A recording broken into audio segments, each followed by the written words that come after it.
Hi friends, இன்னைக்கு திருச்சியில் இருக்க தாய்மானவர் சாமி கோயிலுக்கு வந்திருக்கோம். இதை மலைக்கோட்டைன்னு சொல்லுவாங்க.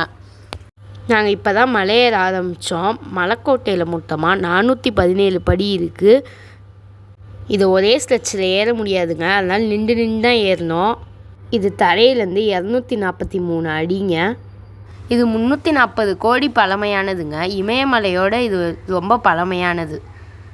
போகிற வழியிலே இருக்கும். இதான் நூற்றுக்கால் மண்டபங்க. ஸ்ரீரங்கத்தில் எப்படி 1000 கால் மண்டபம் இருக்கிற மாதிரி இங்கே மலைக்கோட்டையிலே தான் 100 கால் மண்டபம்.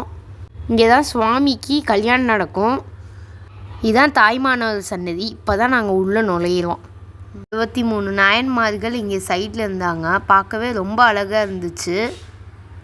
நம்ம நாயன்மார்கள்கிட்ட நம்ம குறைகளை சொன்னாலே போதுங்க, நாயன்மார்கள் சிவன்கிட்ட சொல்லுவாங்க. இவர் தாங்க தாய்மானவர் சாமி. இவர் 5 அடி உயரம் இருப்பார். இவர்கிட்ட குழந்தை இல்லாதவர்கள் வேயின்னா நடக்கும். சுவாமி சன்னதியை விட்டு வெளியில் வந்தீங்கன்னா கதைகள் ஓவியங்களாக இருக்கும். இங்கே வசந்த மண்டபமும் இருக்குது. இங்கே சிவனோட பல ரூபங்களும் வரைஞ்சிருப்பாங்க. இந்த ஓவியங்களை பார்க்குறப்பே ரொம்ப அழகாக பிரமிப்பாக இருந்துச்சு. இதை பார்த்து நாங்கள் நிறையா புதுசாக தெரிஞ்சுக்கிட்டோம். இந்த செயின் பார்க்க இரும்பு மை தானே இருக்குது, ஆனால் இது கல்லாலே நம்ம தமிழர்கள் செதுக்கப்பட்டது.